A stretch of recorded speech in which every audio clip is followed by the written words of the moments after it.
Baik, terima kasih atas waktu yang diberikan. Perkenalkan, nama saya Irma Yunita Blegur dengan NIM 2103030092 dari Sosiologi kelas C semester 2. Di sini saya akan membacakan hasil review saya dari buku Kesadaran Gadget sebagai tugas saya dalam mata kuliah Sosiologi Komunikasi. Gadget saat ini berada di mana-mana.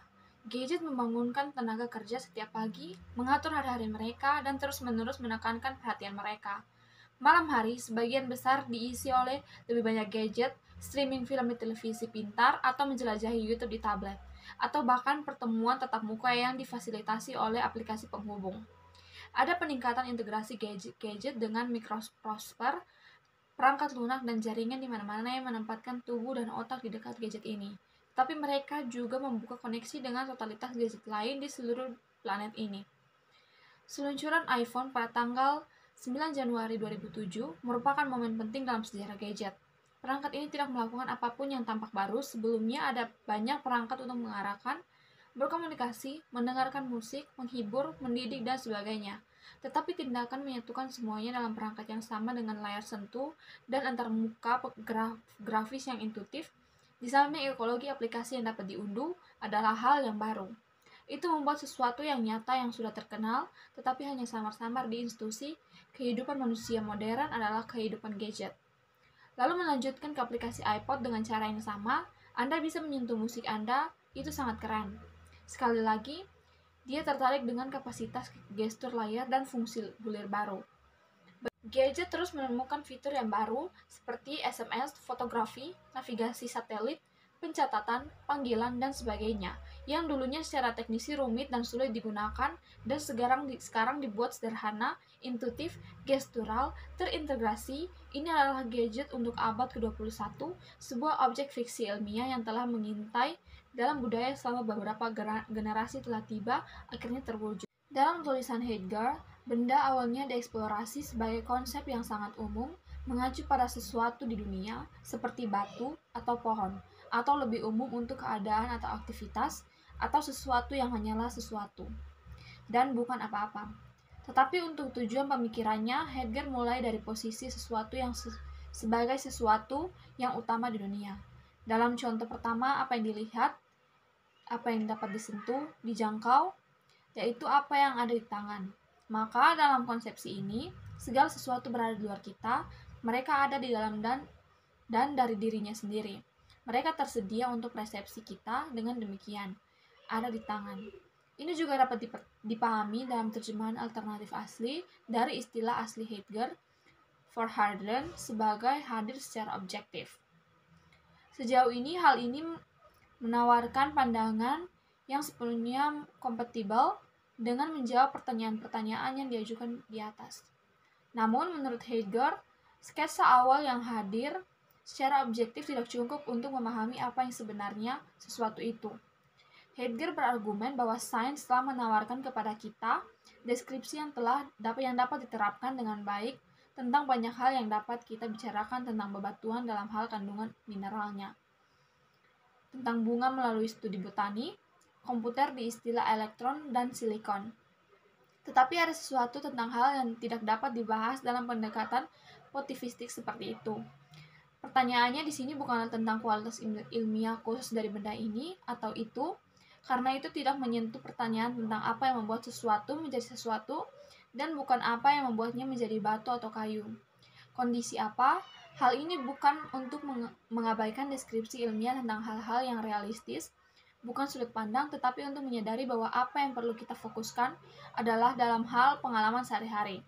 Fokus pada pengalaman sehari-hari sejalan dengan filosofi Heidegger yang lebih luas, di mana pemahamannya tentang manusia didefinisikan dalam hal-hal ada dalam waktu dan tempat tertentu, dan dalam hubungan dengan dunia tertentu, konfigurasi yang mengkristal dalam konsep desain. Modalnya yang mengkonstruksi gadget sebagai objek bukan apapun di dalam gadget itu sendiri. Dan dengan demikian pertanyaan menjadi salah satu menemukan keseimbangan antara tekad dan kesadaran dalam berpaling dari jalan itu. Dispositif teknokapitalis ini disatukan oleh logika akumulasi kapital, dan memang di saat kondisi yang semakin menentang untuk mencari keuntungan, keharusan inilah yang menjelaskan perkembangan teknologi dari memuaskan kebutuhan manusia menuju menangkap kecerdasan dan menggiurkan tenaga kerja.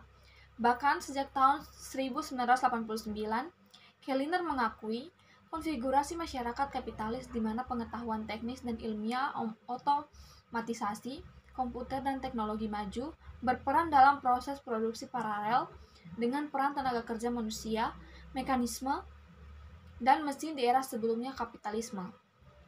Gadget beroperasi dalam konteks kapital karena kebutuhan dengan cara kerja yang membelokkannya pada tujuannya.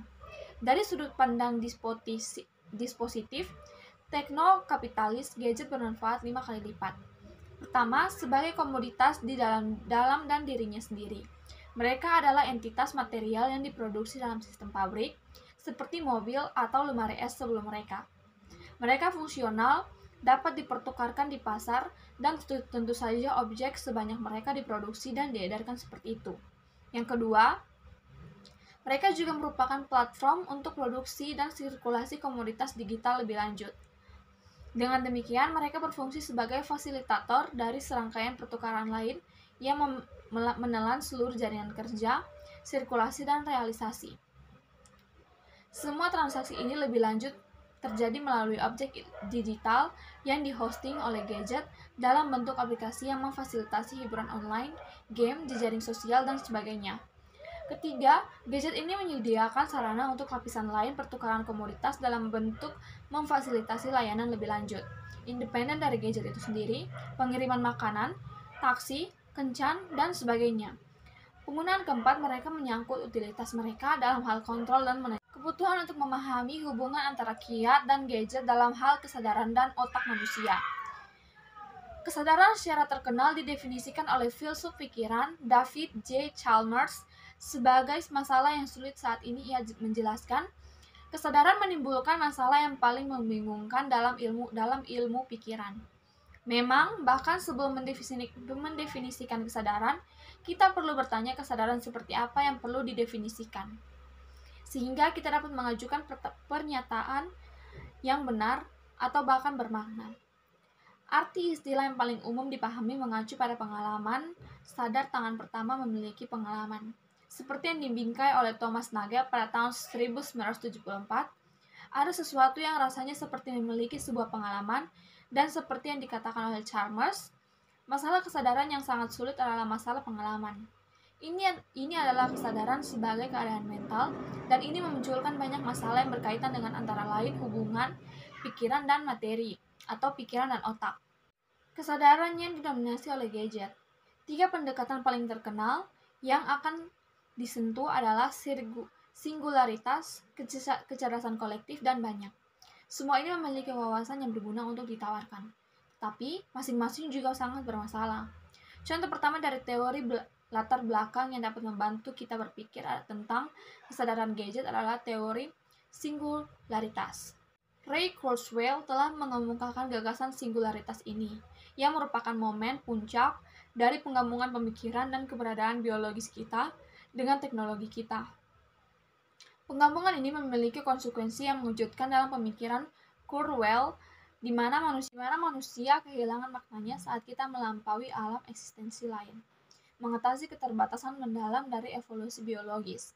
Hal ini didukung oleh asumsi bahwa salah satu metode karakteristik otak organisasi juga dapat secara efektif disimulasikan menggunakan komputasi konvensional dengan kekuatan yang cukup.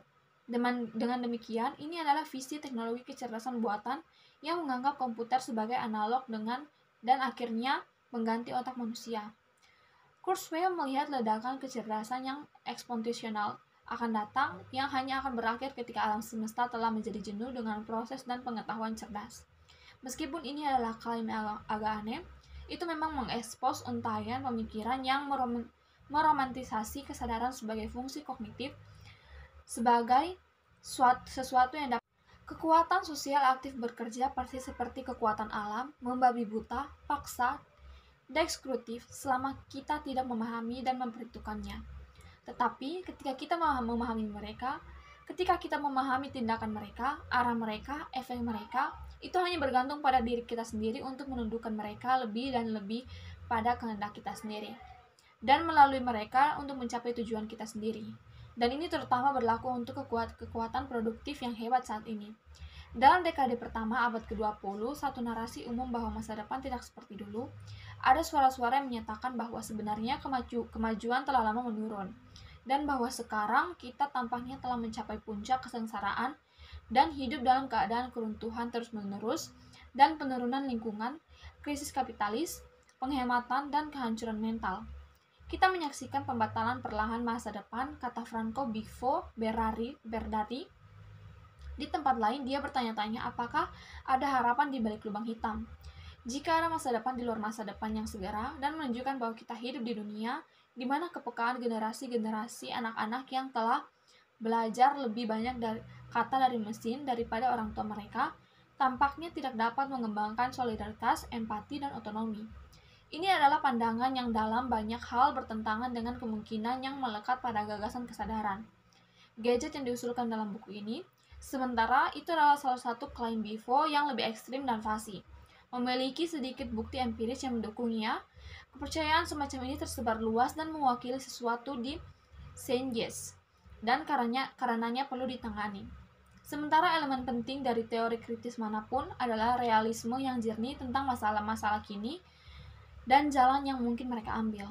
Ini tidak boleh runtuh ke dalam jenis melankolis dan keputusasaan yang kadang-kadang ditimbulkan oleh pemikiran itu sendiri.